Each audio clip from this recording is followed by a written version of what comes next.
Pensa só. De um lado, a gente tem o cérebro, um órgão físico cheio de neurônios, sinapses. Do outro, a mente, um universo totalmente subjetivo, feito de sonhos, medos, desejos. Por muito tempo, esses dois mundos foram vistos como territórios separados, sabe?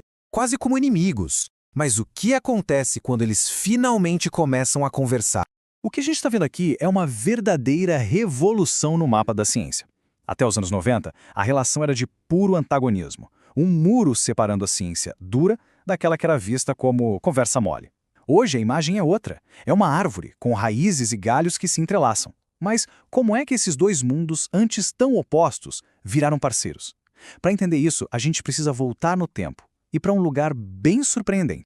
Essa história da grande divisão sempre foi contada com uma batalha, né? A objetividade da ciência contra a subjetividade da clínica. Mas, como toda boa história, essa aqui tem uma baita reviravolta. E se a psicanálise não apenas dialoga com a neurociência, mas nasceu dentro dela? A resposta para essa reunificação toda não está no futuro, não.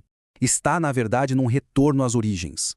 Então, vamos revisitar o fundador da psicanálise, o Sigmund Freud. Mas olha, não o Freud do divã que todo mundo conhece. A gente vai conhecer o Freud do laboratório, o cientista do cérebro. Pouca gente sabe disso, mas antes de criar a metapsicologia dele, aqueles modelos teóricos sobre a mente, o Freud era um neurologista de bancada. Ele passou anos literalmente estudando o sistema nervoso. O famoso projeto para uma psicologia científica dele foi uma tentativa direta de explicar a mente em termos de neurônios. E aquela ideia de acúmulo e descarga de energia psíquica não veio do nada. É uma analogia perfeita do funcionamento neuronal que ele via no microscópio.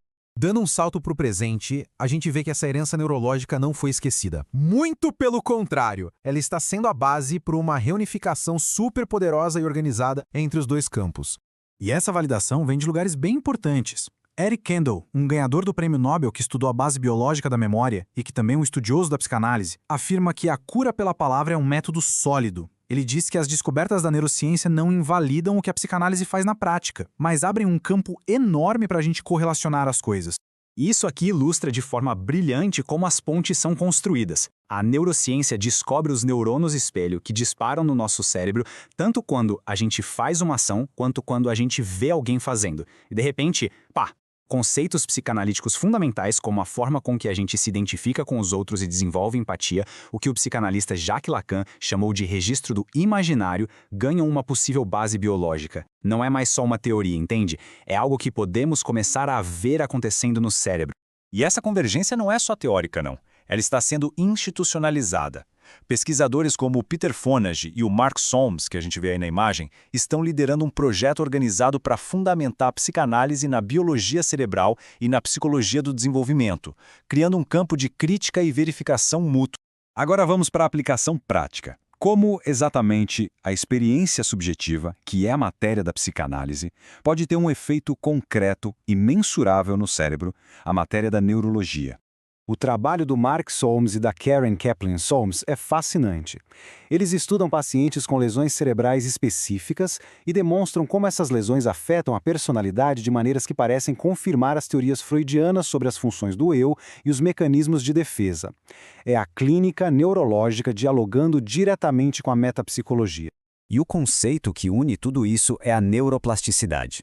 O cérebro não é um hardware fixo, sabe? Ele é constantemente remodelado pela experiência. A terapia, por exemplo, ao ajudar alguém a processar um trauma, pode literalmente enfraquecer as vias neurais associadas ao medo e fortalecer novas vias mais resilientes.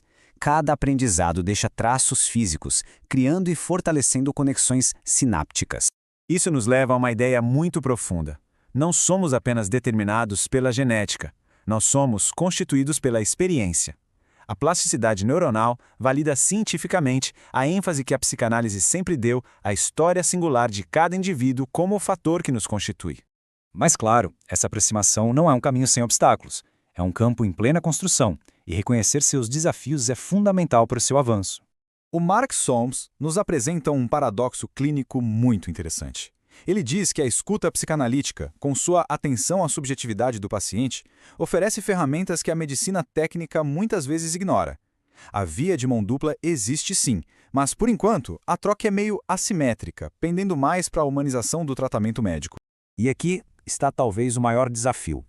Uma ressonância magnética pode mostrar a atividade cerebral durante um sonho, mas nunca, jamais, poderá revelar o significado daquele sonho para o sujeito.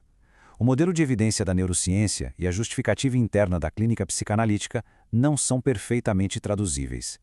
Existe um vão aí no meio que ainda precisamos aprender a navegar. No final, o que vemos é um campo em plena expansão. Ele começa com a retorno à origem comum, nas raízes neurológicas de Freud, passa pela validação atual de que a cura pela palavra é biologicamente consistente e aponta para um futuro de refinamento constante de conceitos e métodos de pesquisa. No fim das contas, a grande lição desta síntese é que o objetivo nunca foi e não deve ser trocar o divã por um scanner cerebral. O objetivo é enriquecer, adicionar camadas de compreensão a algo que é, por natureza, muito complexo, o ser humano.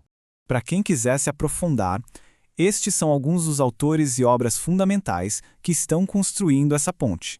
De Eric Kandel a Mark Solms, passando por pensadores como Ansermet e Magistretti, há um universo de conhecimento sendo criado nessa fronteira fascinante da ciência. A conversa entre o cérebro e a mente está apenas começando.